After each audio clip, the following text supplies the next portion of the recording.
My name's Ed Dean. I work for Landsec. I look after our CSR traditionally. We now call it sustainability, community. And today's session talks about do people matter, the real value of social value. I'm delighted to be joined by Darren from the Timpson Foundation. He's actually the big deal, and we're doing the keynote speech very shortly. And also Anna McChesney-Gordon from Social Value Portal. So for the uninitiated, I hope by the end of today's session you'll glean a greater understanding of what that means and the impact that we as corporates, as a community, can have on society. And finally, Fran, welcome, the Chief Executive of the Bounce Back Foundation, an organisation that works with offenders and ex-offenders across the UK. So before Darren does his slot, I don't think I've got a clicker, which will be fine. I just wanted to give you Landsec's journey very briefly. This year we produced our social contribution, which seeks to measure the impact that we have on the communities that we operate in, the actual individual that we are working with, and society ultimately as a whole. Previous to that, Landsec had spent a great deal of time working with those that were previously unemployed, taking ex-offenders. I don't know whether to walk away or to come back, so I'm going to try it, and if it works, I'll keep doing it. If not, I'll come back. But so we worked with ex-offenders, those that were previously unemployed, NEETs, people leaving care, with a view that Landsec could have the biggest impact taking people back into work. As our development pipeline kind of kicked off in 2011, we found that there was a big skill shortage within the construction industry. And for example, there were lots of people, I think approximately 80,000 people across the prison estate. So we tried to join up the two while addressing a skills shortage in the industry.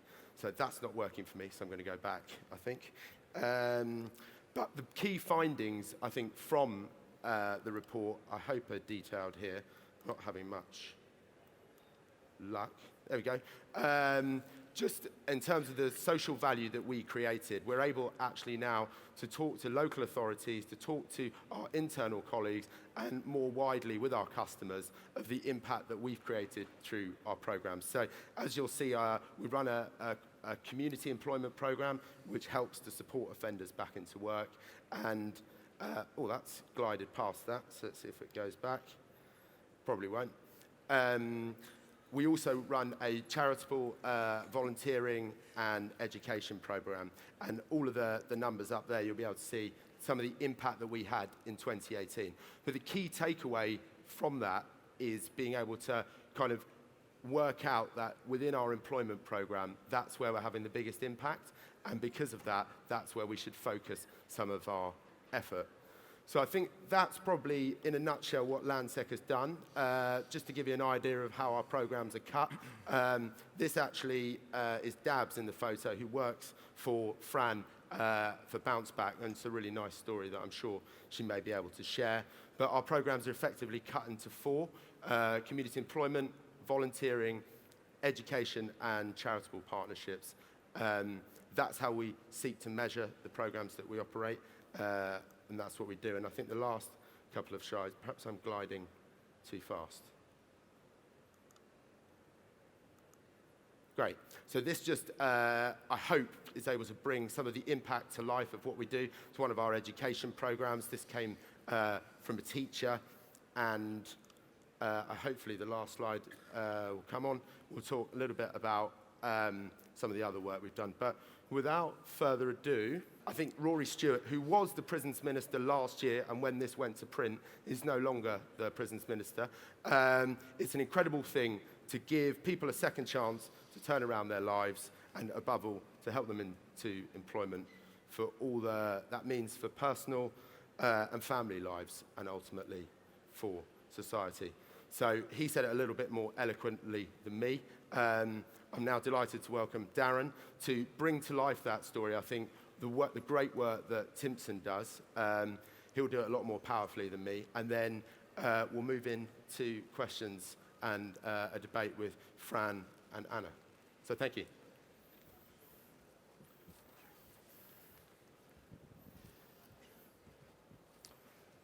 Okay, thanks Ed, no pressure. Good morning everybody. My name is Darren Burns. I'm the National Recruitment Ambassador for the Timpson Group. Thank you very much for inviting me to be part of your conference today. It's an absolute honour to be here. I've been asked here today to talk about our unique and quirky business and how corporate social responsibility is embedded within our culture and is such an important part of our organisation. Hopefully you'll find this input very interesting and surprising in equal measures. And I think it's useful often to start off with some background about our business for those of you who aren't really aware of what Timpsons do and what we're about. Timpson history, we were founded back in 1865 by our current chairman, John Timpson's great-great-grandfather. All those years ago, we had one single store in Oldham Street in Manchester where we used to manufacture and repair shoes. Over the years, we've managed to diversify, and the services that we now provide the public are shoe repairs, key cutting, watch repairs, engraving, photo ID, mobile phone repairs, to name but a few. In order to maintain our position on the high street and maintain our success and our growth, we've had a number of important acquisitions over the years. Perhaps the most notable was back in 2003, when we acquired Mr. Minute, who were our only UK competitors. Since that, back in 2008, we acquired Max Spielman and Snappy Snaps, who were the photo arms of our business.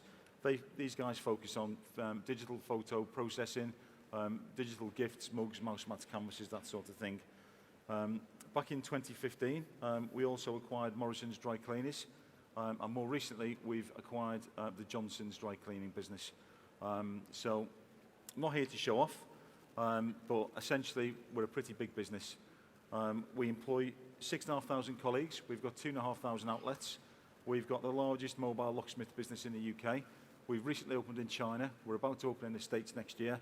And we turn over approximately £8 million a week, which isn't bad for an old bunch of cobblers. I think the biggest misconception about our business is that it conjures up images of an old guy with a beard kind of hammering away at a dirty old boot. And whilst that was probably true over 100 years ago, for the reasons I've mentioned before, we've moved on from that considerably. And we're actually quite techy now and a very forward-thinking business. Recruitment is one of the most important parts of our business because people are so important and so centric to the success of our organisation. Without the right people, it wouldn't work. We recruit solely on personality, and whilst I'll be the first to admit that is very subjective, for us, people with a big personality means people who can engage with our customers, people who can chat, people who can provide first-class customer service. The worst type of colleague for us is somebody who's going to stand behind a counter like a lump of wood and just complete transactions. It's absolutely vital that we get that customer engagement and that first-class customer service. We're pretty confident that we can teach anybody to cut keys and repair shoes, but we can't teach that all-important spark of personality and customer service. However, what we're really here to talk about today is the Timpson Foundation, which I'm very proud to be a part of. Just by way of some background, back in 2002, our CEO, James Timpson, who's my boss, was invited with a number of other local business leaders to visit a prison, HMP Thorn Cross, which is a Category D male open prison in Warrington in the northwest of England. I think it's fair to say that James wasn't really expecting very much from his first visit to a prison, but he was pleasantly surprised. James was shown around by a young gentleman named Matt, who was a serving inmate. Matt was very intelligent, very articulate, and James liked him immediately. James thought Matt would make a fantastic addition to our business. So probably some huge breach of prison security. James slipped him a business card, said, Matt, when you get released, please give me a call and we'll see if we can get you some work. James was good to his word, as was Matt, and we're very pleased to say that Matt is still with us today and is one of our more successful branch managers. So with that light bulb moment, James realised that if there's one really good guy like Matt in one small prison in the northwest of England, surely there's got to be hundreds, if not thousands of people across the UK who just need that second chance. And in fact, at that point, we realised that our prison system is a huge, untapped pool of talent. We then began to proactively recruit ex-offenders into our business. We're very pleased to say that we are now the largest employer of ex-offenders and marginalised groups within the UK, and currently 10% of our workforce are made up of people who we've either recruited directly from prison or who've disclosed to us that they've got an offending background. So, how do we do it? Essentially, we've got three main streams of recruitment. Our first stream of recruitment is a scheme called ROTL, which stands for Release on Temporary Licence. This is where either me or one of my colleagues will typically forge a relationship with a prison governor or a prison resettlement manager, and we will explain to them that we have a recruitment need in Liverpool, Birmingham, Manchester, Edinburgh, and we'd like to come and interview some men or some women, because we work in the female estates, and assess their suitability for jobs. So how does that work practically? I will go into a prison. We do very informal 10, 15-minute interviews. And again, all we're looking for is to see if these people have got some sort of spark of charisma and they're going to be able to engage with our customers and provide first-class customer service. We also do a very stringent risk assessment. We make sure that the people we employ or offer these opportunities to are not going to pose any risk either to our existing colleagues or, most importantly, to our customers. Once the interview's finished, I will feed back to the prison authorities, and I will give opportunities for people to leave prison every day, go and do a full day's work in our range of high street branches before returning to a prison of an evening. And we find it's often the best way to reintegrate people back into society, and it works very, very well. The vast majority of people who participate in this scheme of ROTL or day release go on to work with us when they get released from prison. Our second stream of recruitment, and perhaps our most successful, is that we have a number of prison training academies up and down the UK. So the best way to explain our training academies is that if you think of a Timpson store, so one of our high street stores with all of our equipment, our shoe repair equipment, key cutting equipment, engraving kit, everything at all that you'd find in one of our high street stores, what we've done is we've managed to pick the whole thing up and drop the whole kit and caboodle actually inside a prison, inside the prison grounds. Rather than the inmates work on the wings or work on the servery, doing things which aren't vocational, which aren't going to lead to any realistic prospects of employment upon release, what we expect from them is to turn up to our training academies in custody, looking smart with Timpson uniform on, name badge on, big smiles on the face, and we teach them all of our skills and services. What we do is we teach them everything that you'd find in a high street, with the exception of cutting keys, because as you can imagine, in a prison setting, that never really gets past security. But pretty much everything else we can teach. Whilst these guys are being trained, they're being continually assessed, not only in the skills and the aptitude to learn the skills, but also for attitudes and behaviours.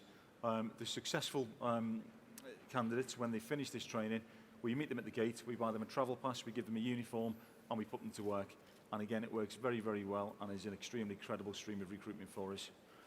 Our third and final stream of recruitment is that Timpson is a business, and our affiliate businesses pretty much synonymous with ex-offender employment.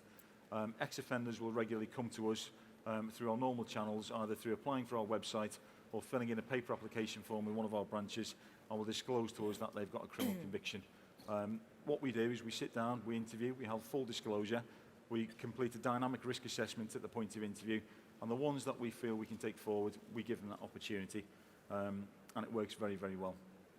So, the million-dollar question, why do we do it? The reasons we do it are kind of twofold, really. We do it because we passionately believe it's the right thing to do. We believe that everybody deserves a second chance. There are more than 10 million people in the UK with a criminal conviction more serious than a driving offence. We believe as a business that it's absolute madness to throw almost 1/6 of the UK population on the employment scrap heap and assume that they're worthless, inherently dishonest, and have got nothing to offer. So where many other businesses openly admit to discriminating against this marginalised group, we don't. We sit them down, we listen to them, we have full and frank disclosure, and we make an informed decision based on the information they provide us with as to whether they're going to be a success in our business. The cost of reoffending to the UK taxpayer is £16 billion a year. Anything that we feel we can do as a business to break the offending cycle and ultimately divert people away from crime and away from custody has huge benefits for all of us in our societies, which are now going to be safer, but also to the taxpayer as well, with a hugely reduced bill. The Office of National Statistics states that 61% of prison leavers will reoffend within 2 years of leaving custody. This is reduced to 19% if people have full-time employment when they get released. So you can see employment is a key factor in the reducing of reoffending. As I mentioned before, our communities are safer, and we believe it's our responsibility to run our business in the most ethical way that we can. However, the real reason we do it is because we honestly believe it's good for business. If it wasn't good for business, I'm pretty convinced that we would stop doing it overnight and I'll probably be out of a job. The reason it's good for business is that the colleagues that we give these opportunities to, and we give these second chances to, have often been turned down again and again by other employers. And because we give them that second chance, they tend not to bite the hand that feeds them, and they go on to be absolutely amazing colleagues and do fantastic things within our business. They're fiercely loyal, highly productive, very ambitious, and often go on to get promoted again and again within our business. Another strange quirk of it is that it's often safer to recruit the way we do. If you think about it, if you recruit somebody with a criminal conviction from a prison setting, we know absolutely everything about them. We don't do CRB checks, so essentially people could walk in off the street or through the job centre, we know nothing about them. If they haven't ticked that box on the application form, we don't know anything about them. They could be telling us a pack of lies.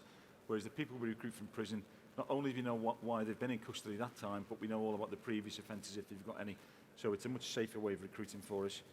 The other strange quirk of recruiting from this marginalised group is that we often are able to attract people who wouldn't normally consider working for Timpson. Over the years, I've interviewed in custody some very, very professional people who've held some very responsible jobs in the past, who are essentially unemployable now because of their criminal conviction. And by us giving them that chance, we've been able to benefit from their skill set, which has been great for our business. Another strange quirk is that often the people that we give opportunities to are able to turn their criminal entrepreneurship, shall we say, into being able to not doing deals with drugs anymore, but doing deals with our customers, maybe for keys and shoes. So again, it works very, very well for us and helps out our bottom line. Our retention rates within the foundation are around 85%. So there's real cost-benefit savings to recruiting this way. Most of the people that we recruit from these kind of marginalised backgrounds stay with us for at least 2 years, again, which is something we're very proud of. So, our culture is very important to our business. The reason colleagues stay with us for such a long time, and I'm not just talking about marginalised groups, but our colleagues in general, is that the culture is potentially the most important thing in our business. We have a huge raft of colleague benefits and bonuses. We pay our colleagues as much as we can afford, as opposed to as little as we can get away with. We've got lots of some quite headline-grabbing benefits. We give everybody their birthday off, which always goes down very well. We have a huge number of holiday homes throughout the UK and Europe, which are free to use for all of our colleagues. If people get married, they get a week off work and a £100 bonus in their wages, and use of our company limousine, which is a Bentley, which is quite nice. And we also have a scheme called Dreams Come True, which is where colleagues can write into James Timpson, our CEO, and essentially ask them to make their dreams come true. Over the years, we've spent in excess of £2 million on this scheme. We've paid for cosmetic surgery, nose jobs, boob jobs. We've paid for rounds of IVF. We've paid for lots of foreign travel. We've paid for funerals, which is quite sad, but quite nice as well. And for us, the colleagues are the lifeblood of our business, and we take it very seriously that we need to look after them, and they're our responsibility. So that's kind of what we're about in Timpson, and that's how we look after marginalised groups, and I'll be happy to answer any questions, Ed, that may come forward. Thank you. Great. Thanks very much, Darren.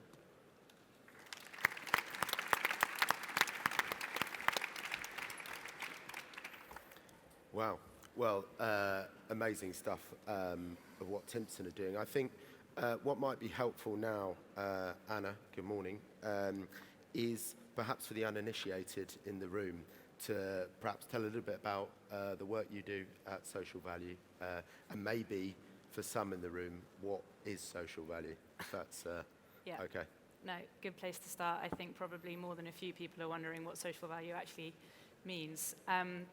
So social value, the Cabinet Office describes it as the financial and non-financial impacts of projects and programs on the well-being of individuals and communities and social capital and the environment. And the reason that I give you the kind of Cabinet Office definition is because social value is not really a new thing, but it really, the way that we talk about it now comes from a piece of legislation from 2012 called the Social Value Act, which was brought in essentially to try and drive value for money for the public sector, to help the public sector get more social, economic and environmental well-being for their people and for their areas and generally society as a whole. So I think important to remember that social value is kind of social, economic and environmental. It's not just about people. And at the Social Value Portal, we help organizations, public, private, and third sector organizations understand the value that they are generating and how to actually measure it, how to value it, how to report on it effectively. Great. Everyone clear? Good. Great. Fran, I'm going to come to you. Darren mentioned the training academies in the prisons in which he operates do key cutting and amongst other things, or not. Can you beat that? Yeah, no, well, probably not beat it. But what's fantastic about being on after Darren is I almost have to explain nothing. So you now know exactly how the process works. And for us, we're doing what Darren does with keys, we're doing with construction. So we're training in a number of things, abseiling being one of them, believe it or not, and scaffolding, and painting and decorating, and dry lining. So we're working very closely with the construction industry in the same way to bring them employees and to help fill the skills gap. So our main driver is very much to deliver those training, those skills in prisons, and then people are ready for employment when they come out. And a number of the employers actually come in to recruit specifically for their roles, because in many cases, and actually driven by Landsec, because they introduced us to their supply chain, we have the construction companies in there who have actually funded the training centres.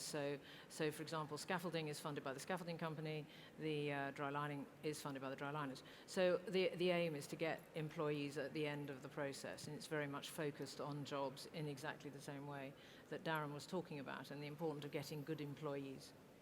Great. And just in terms of other things that, I guess, if there are any other people within the community that might want to get involved in initiatives like this, perhaps you could explain what Landsec had done and also what other corporates have done Sure. with whom you've worked I mean, with. I think the most important thing from our point of view is partnerships. And earlier it was interesting hearing about people talking about collaboration, because collaboration is hugely important in what we do. Without that, we couldn't really survive.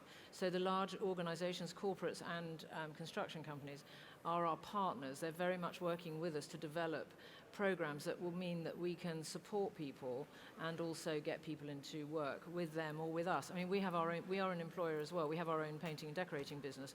By the way, should anyone need their house painted, or indeed their shops or their offices or anything else. So we have 30 guys who will come out of prison, and Dabs, who was in that photograph earlier, runs it, and he was one of our first participants 8 years ago. And we've had 2,000 people through since then. And the important thing is that you know, this is about working with the construction companies and our various partners to just do more. And in the case of Landsec, I've actually had to write a list. This is why I've got my crib sheet, so I don't forget. Because actually, to us, and genuinely, we are out there all the time working with people. Landsec are the best practice in terms of the work that they do with us. And it really is, we call it a virtuous circle, not just for Landsec, but for everybody. And so they really do their supply. So basically, from their introductions in the very early days, we were able to know what it is that we should be training in. So it was through bringing the people in need of employees, if you like, or skills training, into the prisons who, through Landsec, that we were able to decide what to train in.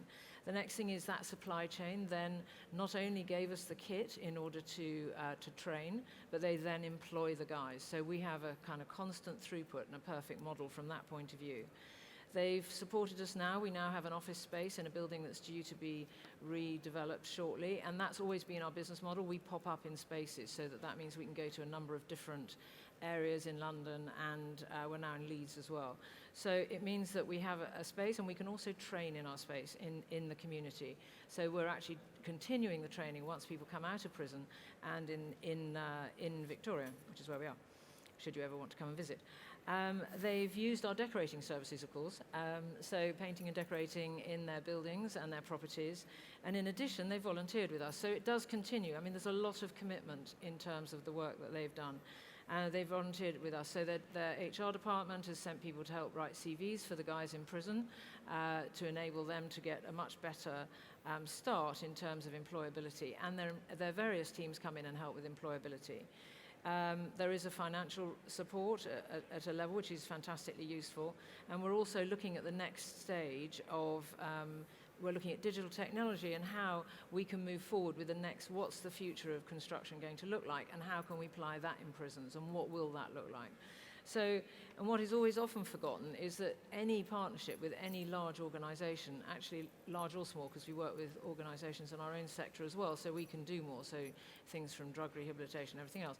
But in terms of what is often forgotten is just being partnered with organisations who have a name and a reputation is a huge, it makes a huge difference to us, and it has a huge impact on us. So that in itself is a fantastic boost to what, to our reputation. So their reputation is our reputation. And we're working with HS2 a lot at the moment, so their reputation is currently our reputation, so we'd really be very nice if they stay. So, I mean, I think there are just a number of things that we've managed to benefit from, and those partnerships and collaborations, I think, across every area are invaluable. Great. No, that's a helpful insight. And I think the piece around addressing skill shortages is just a commercial decision from a Landsec perspective. Darren, like, if I could come back to you on the point of the reason for doing this is not just a corporate social responsibility story, it's commercially driven. Is that fair? Absolutely fair, yeah. I mean, first and foremost, Timpson are a commercial business. Yes, this, you could argue, ticks a CSR box, but we do for commercial reasons. The vast majority of ex-offenders, it's not just ex-offenders we work with, it's other marginalised groups. So we work with disabled people, we work with long-term unemployed people, we work with ex-military veterans. But the reason we proactively recruit this group, this subsect, if you like, is that they're a huge asset to our business. As I mentioned earlier, they are fiercely loyal, exceptionally hard-working, very ambitious in the main.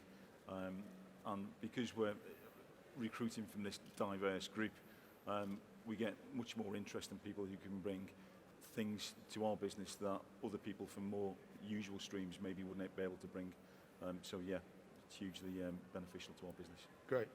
Anna, I haven't forgotten you. And I want to unpick social value a bit more. It might be helpful to, I guess, dig one step deeper and some of the work that you've helped prepare Landsec within our social contribution, and then maybe draw that back.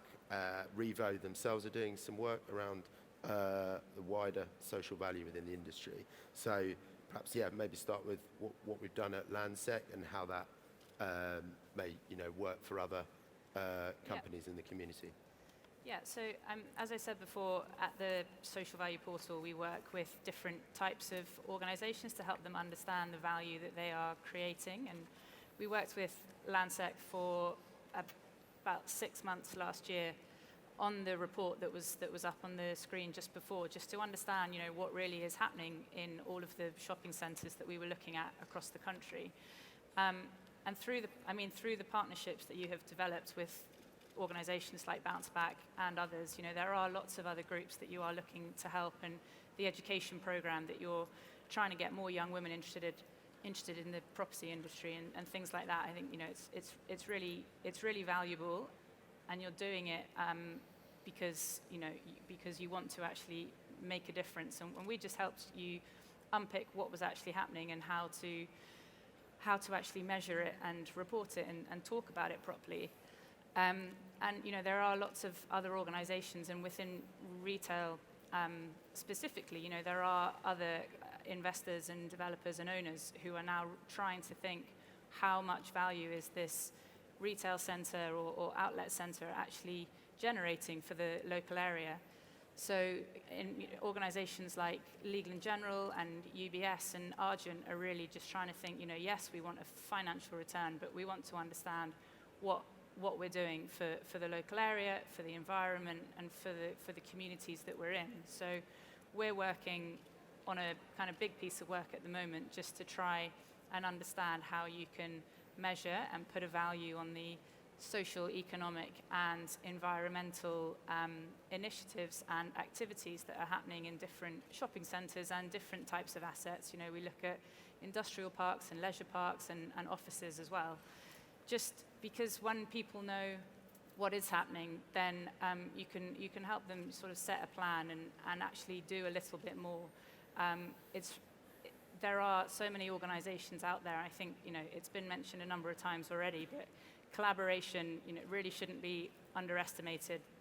No one is just assuming that all of the businesses in the room are going to just start employing ex-offenders and, develop an ex-offender scheme. You don't need to do that when there are organizations out there who do this day in, day out, and they know how to, find the people who you want to employ, and they look after them whilst they're in your business as well. So if there are things that you want to do to make a difference, you need to employ people. So just think about who you're employing and think about the harder to reach groups that you could look to employ. You need to make buying decisions all the time. So I'm sure lots of you have got a cafe in your offices, so why not have an organization like Change Please doing your coffee rather than a Starbucks franchise, for example? There's kind of little decisions that you could make there that will make a big difference to your business and how much value you can generate. And always you're able to kind of measure it and report it so that you can improve it as well. Yeah, and I think that's quite an important point to make, that some of this work around social value is becoming more and more important at a planning level when you're engaging at local authorities, from a public affairs perspective, if you're engaging at a policy level, and actually attracting new talent into the business. People like to be well paid, but they actually also like to work for organisations that are going out above and beyond to demonstrate their impact. So I'm conscious that there are a few people sneaking away, and we wouldn't want that to happen, so I won't name and shame them. But before we go, if I might ask colleagues at the back to have a roving mic. We have agreed to take any questions. I haven't planted any in the audience, so I'm hoping there might be some interest. But just, Fran, if I could finish with you, obviously around the, just while they get them organised, around the kind of, obviously, Darren, yourself are reducing reoffending because you're moving someone back into work. So can you pick up maybe about what that does around communities? Sure. And, I hope more prosperous and safer communities as well? Yeah, I think there's two things here. For us, there's one side. If we look at the individuals, so we're talking about what we want to do is give someone a choice. Our aim is when we work with them, we give them a qualification and we spend time with them.